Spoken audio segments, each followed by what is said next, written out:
예, 흔들리는 시장에서 중심을 잡고 투자하는 방법, 시장 읽기, 민재기 역발상 투자입니다. KB증권 프라임클럽 민재기 팀장님 오셨습니다. 어서 오십시오. 네, 안녕하세요.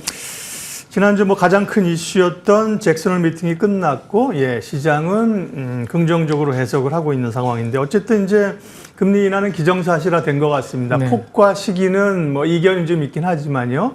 투자자들은 이제 포커스를 어떻게 맞춰야 됩니까? 네, 일단 가장 큰 8월달 이벤트가 하나 끝이 났고, 네. 미국 증시는 3대 지수가 다 강세 흐름으로 끝났는데, 우리나라만 그걸 못 따라가는 것 같아요. 네. 네, 조금 아쉬운 부분인 것 같은데, 우리나라는 벌써 또 이번 주에 이벤트를 약간 경계하는 거 있는 게 아닌가, 이런 생각이 들 정도로 좀 답답한 그러한 흐름이 이어지고 있는 것 같습니다. 먼저 자료를 한번 보시면, 일단 글로벌 증시 전체가 8월 초에 나왔던 낙폭은 대부분 만회를 했습니다. 그죠? 그런데 우리나라는 조금 다른, 특히 미국 증시 대비해서는 살짝 반등의 폭이 조금 미미하고 강도도 약한 아쉬운 부분이 좀 있는데, 아무래도 추가 상승에 대한 동력을 좀 필요로 하고 있는 게 아닌가라는 생각을 해볼 수 있을 것 같습니다. 오른쪽의 그림은 이제 엔비디아와 관련된 잭슨 황이 한마디가 좀 중요하지 않을까, 그런 내용들인데요. 이번 주 우리나라 시간으로 목요일 증시에 아마 영향을 주게 될 것 같고, 실적 양호하게 나올 것이고, 향후 가이던스 긍정적으로 보여준다면, 과연 마지막으로 이제 한 단추는 잭슨 황이 잘 꿰매주면 반도체를 중심으로 인해서 시가총액 상위 종목들이 좀 움직여질지, 이 부분을 시장에서는 좀 기다리고 있는 그러한 상황이다라고 보시면 될 것 같습니다. 그래서 8월 29일 날 우리나라 시간으로 엔비디아 오전 6시 관련된 부분들이 있고요. 또 하나는 지금 해리스하고 트럼프의 TV 토론이 9월 10일에 예정이 되어 있는데, 요즘 엎치락 뒤치락 좀 하는 것 같습니다. 이에 따라서 관련된 종목들의 섹터들의 변화도 좀 큰 상황인데, 아무래도 잭슨홀에서 금리 인하에 대한 기정사실화에 대한 부분들을 보여줬기 때문에 금리 인하 관련된 좀 수혜에 관련된 섹터 테마 쪽으로 좀 움직이고, 한 축은 보시면 9월 중에 KRX 밸류업 지수 발표, 이 관련해서 금융주들이 좀 움직이는 그 부분들이 이번 주에는 한 축이 되지 않을까 정도 한번 보시면 될 것 같습니다. 조금 전에 말씀드렸던 것처럼 때가 됐다라는 표현을 했지만, 다만 이제 이 폭 같은 부분들은 명확하게 말씀을 하지 않으셨습니다. 그래서 9월 18일 FOMC 회의를 한번 기다려 봐야 될 것 같고요. 전반적으로 잭슨홀 이후에 금리는 이렇게 좀 내려오는 그런 모습들을 보여주고 있습니다. 10년물 금리, 2년물 금리도 잭슨홀 미팅 이후에 이렇게 큰 폭으로 출렁임이 아래쪽으로 나타나는 그러한 그림이었고요. 오늘 우리 시장에서 이제 환율에 대한 이슈들이 지금 많은 상황인데, 금리가 이렇게 내려오면서 돈의 가치를 나타내는 금리가 떨어지니 달러 인덱스도 주요 6개국 통화에 대비해서 100선까지 이렇게 떨어지다 보니까 우리나라 원화가 강하고, 또 하나 최근에 좀 이슈였던 엔화를 좀 상대적으로 강하게 만들면서 일본의 증시가 하락을 하니까 우리가 거기에 좀 연동이 되는 모습이 아닌가라는 생각을. 엔이 145가 지금으로는 또 새로운 설정한 선인데 143대에 들어가 있거든요. 깨져버렸죠. 그러다 보니까 약간 예민하게 그 부분을 일본 증시도 반응을 하고 있고, 우리도 거기에 좀 연동이 되고 있는 게 아닌가 싶습니다. 그래서 단기적으로는 결국에는 이 환율의 흐름, 그다음에 금리의 흐름에 좀 수혜를 볼 수 있는 그런 업종 쪽으로 우리가 포커싱을 맞추고 이번 주에도 좀 대응을 하는 게 맞지 않을까, 그렇게 정리를 한번 해드리면 될 것 같습니다. 네.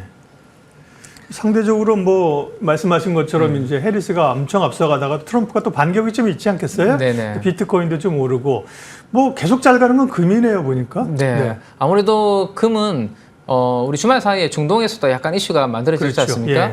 그게 이제 확전이 되면 안 되겠지만, 혹시라도 지정학 리스크가 커졌을 때 시장의 돈들은 안전자산 쪽으로 좀 움직이는 성향들이 있는데, 금과 은은 대표적인 귀금속으로서 안전자산 역할을 하고 있고, 또 하나 글로벌리 예전에 과거의 케이스를 봤을 때 금리가 하락하는 구간에서 사실은 금은 이자가 나오지 않는 원자재지 않습니까? 그래서 금리가 올라갈 때보다 금리가 떨어지는 구간에서 상대적인 아웃퍼폼을 보이는 대표적인 자산이고요. 또 하나는 또 지금 달러 인덱스가 약해지고 있는데, 달러가 약한 구간에서 상대적으로 강세를 보이는 또 원자재로서의 역할을 하고 있기 때문에, 저는 요즘 이제 금 그리고 은 좀 재밌게 이제 관심 있게 보고 있는데 예. 지금 금과 은 가격의 이 대표적인 ETF입니다. 두 개의 연초유의 수익률을 보시면 20% 이상의 뭐 꾸준한 수익률, 상승률을 좀 보여주고 있는 그런 그림인데 최근 들어서 은이 금을 돌파해서 살짝 올라오는 그런 그림을 보여주고 있거든요. 노란색이 은인데 그 부분에 대해서 제가 한번 금은 우리가 잘 아니까 네. 은이 왜 최근에 저렇게 올라오는지에 대해서 수요에 대한 부분들 말씀을 좀 드리도록 하겠습니다. 여기가 2024년 현재 기준 여기거든요. 근데 위에 있는 이 주황색 영역이 어디냐 하면 솔라라고 하는 우리 태양광 관련된 부분입니다. 예. 이 태양광 관련된 부분에 있어서 패널 쪽에 실버 페이스트라고 해서 은을 이렇게 도포를 하면 전기가 생성이 되고 난 다음에 그 전도성이 훨씬 더 좋아지는 효율적인 만들어지는 예. 그 부분이 있기 때문에 지금 태양광은 계속 투자를 하고 있는 분위기잖아요. 거기에 은의 수요가 좀 늘어날 수 있는 부분이 한 가지가 있고 아래쪽에 있는 부분은 뭐냐 하면 자동차 관련된, 전기차 관련된 부분입니다. 물론 지금은 약간의 캐진 구간을 지나고 있긴 한데 만약에 전기차가 이 캐진 구간을 지나서 앞으로 성장을 좀 이어간다라면 여기에서도 또 이 은이 수요가 계속해서 올라갈 수 있는 그런 부분들이 예측이 자료에서 나오고 있습니다. 그래서 정리를 좀 해드리면 은은 이제 최고의 전도성을 가지고 있는 금속이기 때문에 태양광 셀의 에너지 출력을 극대화하는 데 기여를 하고 있다라는 것을 기억을 좀 해두시면 좋을 것 같고 최근에 우리가 배터리 화재가 만들어지면서 차세대 배터리에 대한 관심도가 높아지고 있잖아요. 예. 근데 주말에 이제 그 월가에서 나온 기사 중에 하나를 보시면 새로운 삼성의 EV 배터리가 이 기술이 이 은의 강세론자들한테 뭔가 또 힘을 실어주고 있다 이런 내용들이 나오고 있거든요. 이게 뭐냐면 왜요? 예. 전고체 배터리입니다. 전고체 배터리에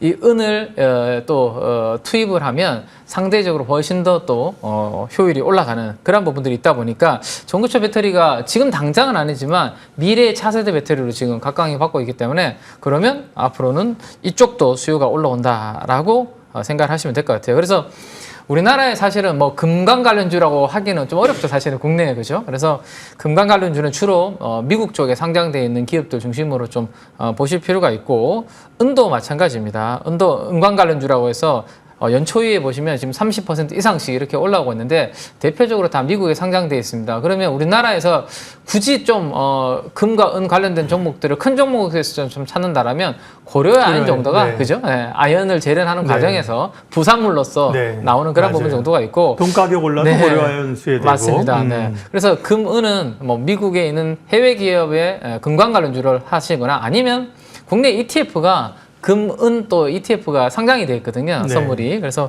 그쪽으로 한번 관심을 꾸준히 가져보시는 것을 권고를 좀 드리겠습니다. 예.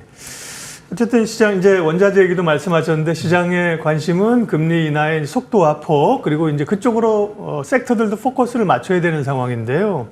금리가 이제 인하기로 접어들면 우선적으로 봐야 될 섹터는 어떤 것들입니까? 네. 뭐 지금은 거의 바이오로 다 바이오. 대동단결이 되고 있는 것 같은데 네. 오늘도 보면 바이오 이야기는 뭐 꾸준하게 지금 드리고 있지만 상대적으로 좀 덜 오른 바이오주들이 계속 돌아가면서 순환매 흐름이 좀 나타난다라고 보시면 될 것 같고요.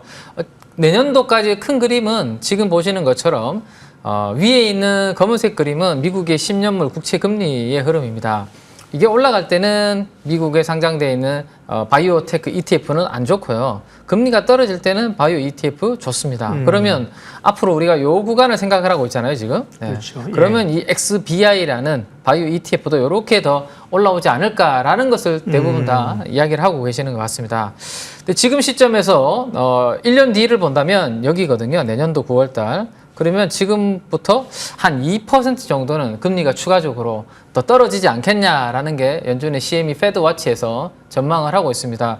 1% 정도 떨어질 때 과거에 이제 이 XBI라든지 이런 바이오 ETF들이 약 15에서 20% 정도의 상승률을 좀 보여줬었거든요. 그러면 앞으로 2% 더 떨어진다라는 가정을 하면 작게는 30에서 많게는 40까지 추가적으로 상승할 수 있는 그러한 동력은 남아있지 않을까. 뭐 큰 그림으로 한번 그려두면 좋을 것 같고요. 바이오가 올라오고 있는 대표적인 이유 중에 하나는 이거라고 볼 수 있겠죠. 빨간색이 10년물 금리라고 보시면 될 것 같습니다. 금리가 이렇게 떨어질 때 파란색은 PER입니다. 멀티플은 높게 쳐주죠. 좀 금리가 좀 떨어지면. 근데 지금 금리가 앞으로 떨어지면 이렇게 멀티플 배수를 네. 좀 성장주들한테 할인율이 낮아지니까. 예. 쳐주는 그런 그림이 되지 않을까. 올해까지는 뭐 별로 빅파마 쪽에서 M&A라든지 이런 부분들이 좀 저조했는데 올 1분기만 놓고 보면 최근 3년보다 이 1분기에 M&A 건수가 많아지고 있기 때문에 앞으로 금리가 떨어지면 이 부분은 더욱더 활발하게 진행이 되지 않을까 정도 생각해 볼 수 있을 것 같고요. 특히나 제약회사들이 큰 기업들 있잖아요. 빅파마들이 2030년까지 특허가 만료되는 게 많이 있다 보니까 네. 그 특허 만료되기 전까지 뭔가 먹거리를 찾아놔야 되겠죠. 그런 구간이 결국에는 금리 떨어지는 구간에서 훨씬 더 자금이라든지 활발하게 이용을 해서 라이센스 인의 속도가 빨라지지 않을까라는 게 큰 그림이다 라고 보시면 될 것 같습니다. 자, 그래서 결론적으로 제약바이오가 최근에 움직이는 이유는 금리 인하에 대한 시사를 해줬고 빅파마들의 특허 만료 거의로 인해서 매출의 절벽을 앞두고 있는 상황에서 자금은 어느 정도 있으니 앞으로 라이센스 인이나 M&A 등등 그러면 우리나라 국산 신약이 해외로 진출하는 이런 부분들까지 나타나지 않을까라는 겁니다. 그래서 상대적으로 최근에 이제 수급이 들어오고 있는 종목들은 뭐 아시겠지만 유한양행, 알테오젠, ABL 바이오, 오스코테 이런 기업들까지 있는데요. 덜 오른 기업들까지 움직임이 나타나고 있습니다. 제가 오늘 새벽에 이 자료를 보내드렸는데 퓨처캠은 오늘 벌써 한 13% 정도 이미 상승을 하고 있더라고요. 그래서 지금 어느 정도 슈팅이 나왔다가 좀 눌림목이 나온 기업들 중에서 다음번에 타자가 될 기업들한테 주목을 좀 하시면 좋을 것 같고요. 아직 전고점을 돌파하지 않은 퓨처캠도 여전히 전립선 암 치료제 쪽으로 기대감이 좀 있는 부분이고, 그다음에 카티까지도 이제는 또 관심이 확산이 되고 있는 것 같아요. 대표적으로 카티 쪽에서는 세포치료제인데요. 큐로셀, 그다음에 에클론 이런 종목들을 한번 눈여겨서 한번 봐주시면 좋지 않을까, 이렇게 정리를 해드리겠습니다. 네, 금리 인하 시기가 도래했다. 관련된 업종이 뭐 여러 개가 있겠죠. 그 가운데 민재기 팀장님은 오늘 바이오 쪽을 말씀해 주셨습니다. 민재기 역발상 투자 KB증권 프라임클럽 민재기 팀장님 함께했습니다. 고맙습니다. 감사합니다.